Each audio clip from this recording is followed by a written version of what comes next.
Because one of your washer ghosts, the one that I guest starred on, that actually got compared to a Beatles song on the, I believe it was collect.com. Yeah.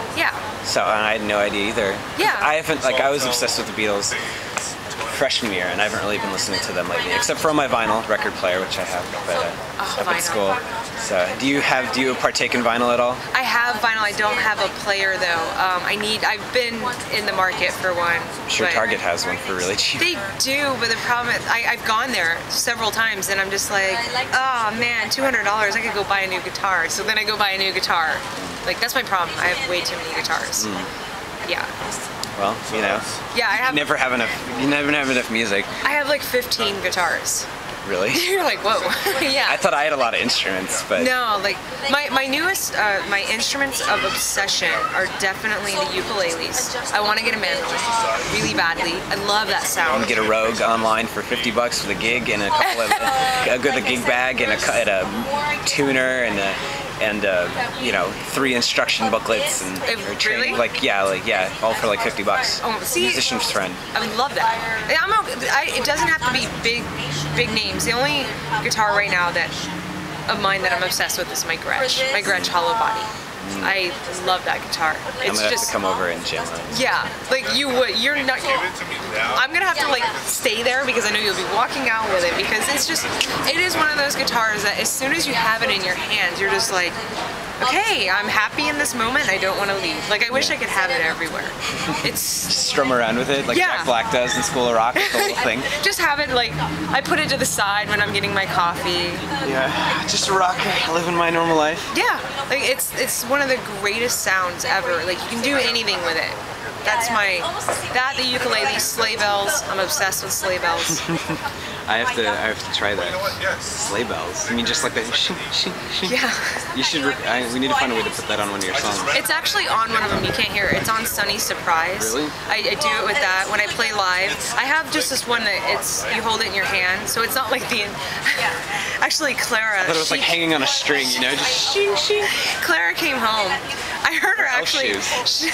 I heard her coming up. I heard her coming down like the walkway. I heard like it sounded like friggin' Santa, and I hear her coming down the walkway. I'm in the apartment. Then I hear her coming up the steps, and she walks in. She's like, I have a surprise for you, and I'm like, geez, what, did you like kidnap an elf? What the hell, or Santa? Yeah. Blitzen in the bag or what? So she pulls out this long wooden thing with like 20 different sizes of sleigh bells. I was like, well, a little too much. You have to put that in every song now to take advantage of that. Oh, no, I had to have her take it back. It was way too much. Really? Like, so now I have this handheld one that I got for like $1.99 on eBay or something. Oh, cool. Yeah, but it was a beautiful thought. Yeah. Well, that kind of. I'm always like trying to say, how does that bridge the questions? But they don't. There's no bridges. Whatever. It's all off the cuff. But with how many instruments you have, do you think it's better to be like good in one instrument or just be mediocre in all of them? That's kind of my catchphrase. Mediocre in all of them. Mediocre. I don't think anyone. I think that was the problem most of my life. I thought that I had to learn how to play the instrument 100%, know every scale until I actually presented it to anyone. I don't believe in that at all. Learn two chords. Learn one friggin' chord on every instrument. Sure, why not? Like, pick up a trumpet, learn 2 notes. Do it. Because what I've learned now, so many bands, even the great bands that have a keyboard, they're not playing it, they're playing 2 keys like this. So no, I would much rather listen to someone that picked up like 50 different instruments, and they're like, I have no idea how to play these, but I got a lot, and I have sounds that if I want to, you know, experiment, then I can go sleigh there. Bells and everything. Sleigh bells. There you go. And then, so I guess this should be the final. I don't know if this should be the final question, but so with that, do you, as an artist, and you were mentioning this earlier, and I saw that you're going to do stand-up comedy. Yeah. Do you think it's better for an artist to, or do you think it's more beneficial? Maybe not. Maybe even economically, but do you think it's beneficial for an artist these days to make a book, make music, make films, do stand-up comedy, have a cooking show? Do you think it's better for artists to do that, or again, to focus on just being a musician? I think if you're an artistic person, you should tap into everything that you feel, because if you put all your eggs in one basket, seriously, the cliche saying, if you do that, you feel like, oh my God, if I don't succeed in music, what the hell else am I gonna do? Yeah. And so I'm like, you know what? I've always wanted to write a book. I've always wanted to do stand-up. I've always wanted to do music. I wanted to be a lawyer. I wanted to be a massage therapist. I've tried everything. Like, I work for lawyers right now. And I've done massage therapy. I was a massage therapist. Oh, wow. And like anything I've ever wanted to do, I go and I try it. And it always goes back to music. So things in music, I mean, I don't have any songs about massaging guys with pimply backs or anything like that, although, yet. But my stand-up comedy, the problem is with music is that I can't do comedy. I mean, yeah, I could, but my problem is as soon as I pick up the guitar, I'm singing about sad shit. Yeah. So like, my comedy is just, that's the hardest thing I've ever tried in my entire life. You think music is hard? Being on a stage, singing a song, that's nothing. Because in between songs, even if it's just you can sit there and tune and people will be patient to an extent, but they'll be patient because they're there to see you. Yeah. And even if they're not, they're a bit more patient, forgiving, because they know you've got a tune. Bombing on stage as a comedian is just like, oh my God. You can't run off yet. You may still have 6 minutes. You know, it's intense. I have never been more regular in my life because the acid in my stomach is always flaring because it's so terrifying. But I think that unless you do things that are terrifying, and you're just skating on by in life. Because music was terrifying at one point. Yeah. You know, meeting people like this was terrifying at one point. Now it's just like... When I was in 2nd grade, you know, You're like, yeah, like this, all those things were once terrifying. Like getting in front of people, playing a song. No, that's nothing now. Amen, sister. Yeah, like that's so much fun. Like I love that stuff. But now I want to do something that makes me feel like I just want to vomit shit and die all at the same time, which this definitely does.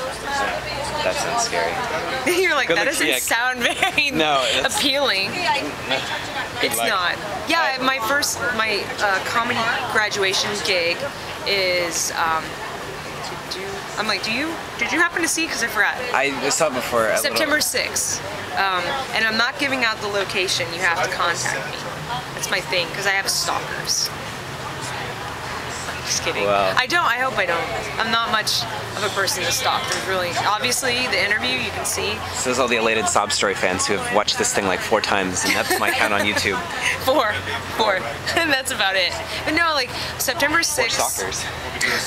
4 stalkers watching it 4 times. So each person is a stalker. Yeah. But it's September 6th in Santa Ana. So if you do some investigation, you can find out where it is. But I can tell you once we turn this off. But it's September 6th, my comedy show, very first one. So you can totally watch me like fucking bomb in front of everyone, like, cause that's probably how it's gonna be. Yeah. Bueller. Is this thing on, or am I just that fucking bad? That's the other thing. I gotta learn how to clean up my mouth.